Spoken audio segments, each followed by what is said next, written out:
हर हर महादेव दोस्तों, स्वागत है आप सभी का हमारे यूट्यूब चैनल में। आज हम बात करेंगे प्रेगनेंसी के 9th मंथ के बारे में। प्रेगनेंसी का 9th मंथ बहुत ही सावधानी पूर्वक निकालने की ज़रूरत होती है, क्योंकि महिला की जो 1 मंथ से लेके 8 मंथ तक की जो प्रेगनेंसी होती है उसमें वो बहुत सारी परेशानियों का सामना करती हैं और 9th मंथ तक पहुंचती हैं। वो अपने अपने शिशु की देखरेख करते हुए, अपनी देखरेख करते हुए बहुत सारी चीज़ों की बहुत सारी परेशानियों का सामना करती हैं वो उस समय। लेकिन वो अपने शिशु का और अपना बहुत अच्छे से ध्यान रखते रखते वो 9th मंथ तक पहुंच जाती हैं। 9th मंथ में बहुत सारी सावधानियाँ रखने की ज़रूरत होती है, क्योंकि आप इस समय अपने बच्चे को जन्म देने वाली हैं। आप इस समय पूरी तरह से तैयार हो जाती हैं अपने बेबी को जन्म देने के लिए, जिसके लिए आप पूरे 8 महीने से 9 महीने से आप इंतज़ार करती हैं कि बेबी होगा। तो अब आप उस स्टेज पे आ जाती हैं जब आपकी गोद में नन्हा सा आपका बच्चा आपकी गोद में खेलेगा। स्वस्थ बच्चा और स्वस्थ माँ, यही हर सबकी इच्छा होती है। तो वो 9th मंथ अब आ चुका है आपकी लाइफ में। आज हम उसी को डिस्कस करेंगे। वैसे 38 वीक से और 40 वीक तक बच्चा होने की संभावना बहुत ज़्यादा होती है। 9th मंथ में बच्चा होता है वो पेट में लात मारता है। लात मारने से क्या होता है कि आपके पेट में हल्का सा दर्द भी आप महसूस कर सकती हैं, क्योंकि इस समय बच्चे की जो ग्रोथ है वो पूरी डेवलप हो जाती है। बच्चे के जो लंग्स हैं, मैंने बताया था 8th मंथ में वो कंप्लीट नहीं होते पूरी प्रॉपर तरीके से, लेकिन 9th मंथ में वो भी पूरी तरीके से कंप्लीट हो जाते हैं। तो इसीलिए बच्चा पूरी तरीके से पूरा डेवलप हो जाता है माँ के पेट में। तो इस समय बच्चा आपको हल्की अगर लात वगैरह किक वगैरह भी मारता है तो आपको हल्का सा दर्द महसूस होता है। 9th मंथ के लास्ट तक या उसके बाद आपको डिलीवरी कभी भी हो सकती है आपकी डिलीवरी। इसीलिए आपको डिलीवरी डेट अपनी याद रखनी चाहिए। आप इसके लिए आप अपने मोबाइल में नोट कर सकती हैं अपनी डिलीवरी डेट, या किसी डायरी वगैरह में नोट करके रख सकती हैं, क्योंकि लास्ट मंथ तक आते आते बच्चा आपका कभी भी हो सकता है या उसके बाद आपका बेबी कभी भी हो सकता है। इसलिए आपको पता होना चाहिए, आपकी ड्यू डेट आपको याद होनी चाहिए। 9th मंथ में बच्चे का जो विकास है वो पूरा हो जाता है और बच्चे का जो वजन है वो भी काफ़ी बढ़ जाता है उस समय। लेकिन बच्चे का पूरा डेवलप होने से क्या होता है, बच्चे की जो मोमेंट है वो कम हो जाते हैं, बहुत ज़्यादा स्लो हो जाते हैं या कम हो जाते हैं, क्योंकि बच्चा प्रॉपर तरीके से पेट में घूम नहीं पाता। ना वो कोई गतिविधियाँ, जो जितनी भी उसकी गतिविधियाँ होती हैं वो बहुत ज़्यादा कम हो जाती हैं। लेकिन उस समय आपको अपने बच्चे के मोमेंट का बहुत ज़्यादा ध्यान रखना है। ऐसा नहीं है कि बच्चा पूरा गोल गोल घूमे तो ही आपको देखना है। बच्चा अगर हल्की सी किक भी लगाता है या कुछ हल्का सा भी आपको महसूस होता है तो वो आपको काउंट करना है। इस समय बच्चे की जो मोमेंट की जो काउंटिंग होती है वो 10 टाइम तक होती है। आपको 10 बार आपको काउंट करना है पूरे दिन में कि बच्चा 10 बार मोमेंट कर रहा है या नहीं कर रहा है। अगर बच्चा उससे कम मोमेंट करता है तो आपको इस चीज़ का बहुत ज़्यादा ध्यान रखना है। अगर बच्चे की मोमेंट आपको बिल्कुल भी महसूस नहीं हो रही है तो आपको तुरंत अपने डॉक्टर से कंसल्ट करना है या डॉक्टर के पास जाना है, क्योंकि इस समय आपको अपने बच्चे का बहुत ज़्यादा ध्यान रखना है। इस समय जो बच्चे का वेट है वो काफ़ी तेज़ी बढ़ता है, काफ़ी तेज़ से बढ़ता है, क्योंकि हर वीक बच्चे का वेट बढ़ता है इस समय। इसलिए आपको बहुत ज़्यादा ध्यान रखना है। 9th मंथ में जो आपको बच्चे का ज़्यादा ध्यान जो रखना है वो खाली आपको मोमेंट का रखना है कि बच्चा प्रॉपर तरीके से मोमेंट कर रहा है या नहीं कर रहा है। आपको 9th मंथ में बच्चे की बस मोमेंट का ध्यान रखना है कि बच्चा अच्छे से मोमेंट कर रहा है या नहीं कर रहा है, 10 टाइम्स उसने मोमेंट करा है या नहीं करा है। आपको इसमें बिल्कुल भी डिले नहीं करना है कि मतलब बच्चा अगर एक दिन मोमेंट नहीं कर रहा है तो आप आराम से ईज़िली तरीके से आप बैठे हैं या सोच रहे हैं कि कल मोमेंट कर लेगा, लेकिन नहीं। इस समय आपको बच्चे की मोमेंट का बहुत ज़्यादा ध्यान रखना है। अगर बच्चा एक दिन मोमेंट नहीं करता है तो अगले दिन आपको डॉक्टर के पास जाना है, डॉक्टर से कंसल्ट करना है, क्योंकि इस समय आप बच्चे की जो धड़कन है या बच्चे की जो मोमेंट है अगर वो नहीं होते हैं तो ये एक रिस्की मामला हो सकता है। इसलिए आपको बच्चे की मोमेंट का ज़्यादा ध्यान रखना है। अब बात करते हैं आपके बारे में, महिला में क्या चेंजेस रहते हैं इस समय। महिला में ये चेंजेस रहते हैं कि 9th मंथ तक आते आते आपको अपच की और जलन, आपके सीने में जलन की समस्याएं ज़्यादा हो सकती है। इस समय जो आपके पेशाब लगने की दिक्कत थी वो और ज़्यादा बढ़ जाएगी आपकी, इस समय तक आते आते और ज़्यादा बढ़ जाती है, क्योंकि यूट्रस दबाव लगाती है। उस समय यूट्रस काफ़ी बढ़ जाती है, बच्चे का सर इस समय नीचे आ जाता है। बच्चा इस समय अपना सिर नीचे कर लेता है 9th मंथ तक आते आते। तो इसलिए आपको यूट्रस का जो पूरा वो है वो काफ़ी बड़ा हो जाता है इस समय। बच्चा सिर नीचे करने की वजह से आपको यूरिन बार बार जाना पड़ता है, हर 2 मिनट में, हर 3 मिनट में। तो 9th मंथ में ये भी आपके साथ एक चेंजेस देखने को मिलेगा आपको। 9th मंथ के आते आते आपका वेट एक समान भी हो सकता है या फिर थोड़ा कम भी हो सकता है, ये भी आपके साथ एक चेंजेस रहेगा।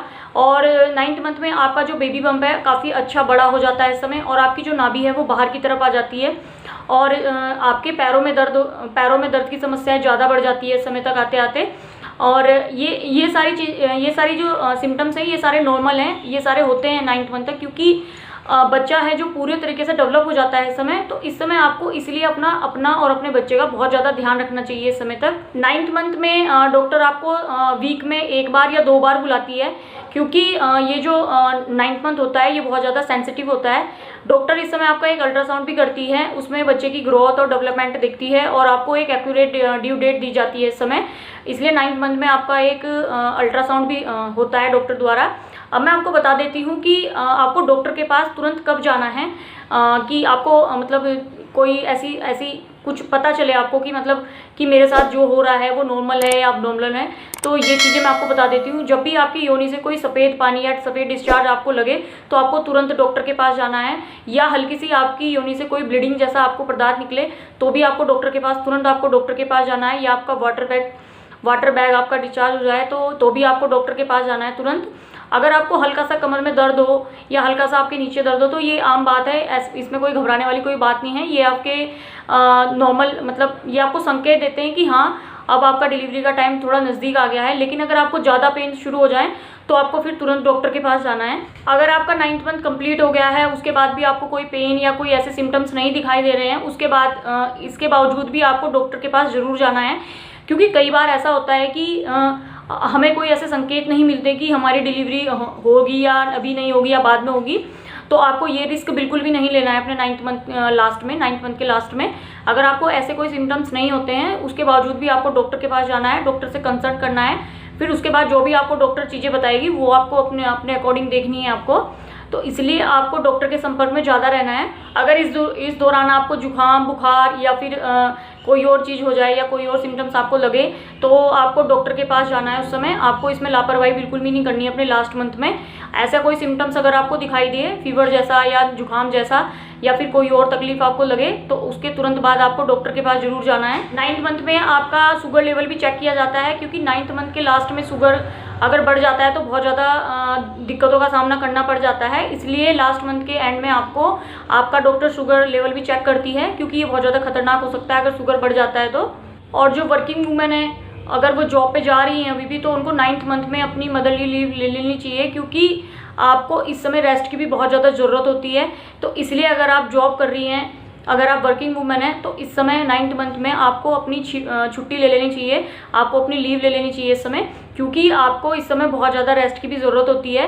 क्योंकि इस समय अगर आप ज़्यादा देर तक बैठी रहेंगी, बच्चा मूवमेंट नहीं करेगा ज़्यादा देर तक अगर आप बैठेंगी, तो इसलिए जो वर्किंग वूमेन है उन्हें इस समय छुट्टी ले लेनी चाहिए, अपनी लीव ले लेनी चाहिए इस समय। अब आपके लिए जो हेल्पफुल एडवाइस रहेंगी आपके लिए वो ये रहेगी कि आपको सबसे पहली जो मेरी एडवाइस है वो ये है कि जब आपकी डॉक्टर आपको बुलाती है 9th मंथ में डॉक्टर वीक टू वीक बुलाती है, तो आपको अपने डॉक्टर के पास ज़रूर जाना है। आपको अपनी कोई भी डॉक्टर की अपॉइंटमेंट कैंसिल नहीं करनी है, चाहे कुछ भी हो जाए। सबसे पहले आप और आपका बच्चा आपके लिए बहुत ज़्यादा इंपॉर्टेंट है।